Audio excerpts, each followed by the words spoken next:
ভিডিওটা তুমি রাতের বেলা দেখছো, তার মানে তুমিও কিন্তু আমার মতো একটা গভীর চিন্তাধারার মধ্যে কিন্তু রয়েছো।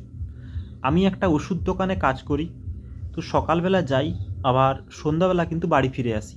তো এই যে সময়টা, সেখানে সমস্ত কাজ কিন্তু আমি করি।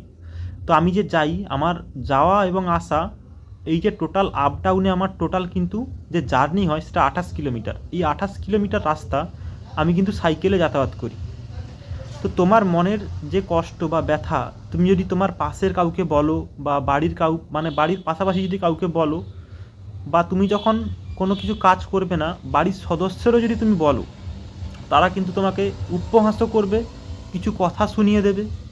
তো অনেকটাই কিন্তু খারাপ লাগবে। তো তাই নিজের যাবতীয় কষ্ট, নিজের বেদনা নিজের মধ্যে রাখা ভালো। কারণ কষ্ট লুকিয়ে যদি তুমি থাকতে পারো, তাহলে কিন্তু জীবনে কিছু করতে পারবে।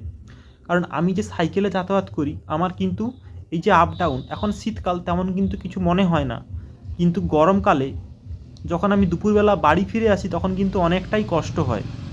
কারণ আমি সকালবেলা খেয়ে দিয়ে যাই, আবার দুপুরবেলা যে বাড়ি ফিরে আসি, বাড়ি এসে কিন্তু খাই। মাঝখানে যেটুকু সময়, সেখানে কিন্তু আমি কিছু খাই না।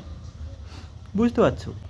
আমার বাবা 12 ঘন্টা শিফটিংয়ে কাজ করে, মানে এক সপ্তাহ দিনে কাজ করবে 12 ঘন্টা, মানে যদি সকাল 6টায় শুরু করে সন্ধ্যা 6টায় শেষ, আবার যদি সন্ধ্যা 6টায় শুরু করে আবার ভোর 6টায় শেষ। এই 12 ঘন্টা, এক সপ্তাহ দিন হয়, এক সপ্তাহ রাত। তো লোডিংয়ের কাজ করতে হয়, 50 কিলো বস্তা 6 ঘন্টা বইতে হয়, আর 6 ঘন্টা ওখানে কি ঢালা হয় বস্তাতে, ওখানে ওইটা করে 6 ঘন্টা বইতে হয় আর 6 ঘন্টা ঢালতে হয়। তো এই যে কষ্ট, বাবা তো সারা দিনভর কাজ করলো, কিন্তু কখনো বলেনি যে আমার কষ্ট হচ্ছে বলে। কিন্তু যখন বাবা চোখের দিকে তাকাই, তখন নিজেকেই খারাপ লাগে। কারণ আমি মাসে ইনকাম করি 3,000 টাকা, তার দিয়ে বাবাকে কি সাহায্য করব, নিজের জন্য কি রাখবো? কষ্ট লাগে। কারণ আমার বয়স 25 বছর, এখনও কিন্তু কিছু করে উঠতে পারিনি। মানে লজ্জা লাগে নিজেকে, বাবার চোখের দিকে তাকাতে কষ্ট লাগে। ইউটিউব কিন্তু আমার স্বপ্ন নয়, আমার শেষ চেষ্টা। তো এই ইউটিউবে যখন আমি ভিডিও আপলোড করি, তখন কিন্তু ভিউ আসে না, তখন কিন্তু মনের মধ্যে অনেকটাই কিন্তু কষ্ট লাগে।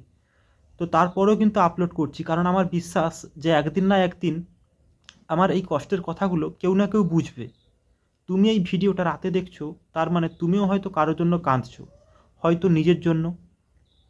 তবে একটা জিনিস জেনে রাখো, যেমন রাতের পর দিন আসে, ঠিক কষ্টের পর সুখ কিন্তু একদিন না একদিন আসবে। তার জন্য কিন্তু ধৈর্য ধরতে হবে, কষ্ট সহ্য করতে হবে, কষ্ট লুকিয়ে রাখতে হবে। আমি চাই যে আমার বাবা মাকে কষ্ট করতে না হোক, কিন্তু পারছি না। তো তোমাদের রিকোয়েস্ট করব, যদি তোমরা এই ভিডিওটা দেখে থাকো, তোমরা একটু সাপোর্ট করো। কারণ আমি অনেকবার চেষ্টা করেছি, কিন্তু কোনোভাবে কিছু করে উঠতে পারছি না। তুমি আমার এই ভিডিওতে তোমার কোনো গল্প বা তোমার কোনো কষ্টের কথা তুমি কিন্তু খুঁজে পাও, আমাকে কিন্তু কমেন্টের মাধ্যমে জানাও যে আমি আছি। শুভরাত্রি, ভালো থেকো।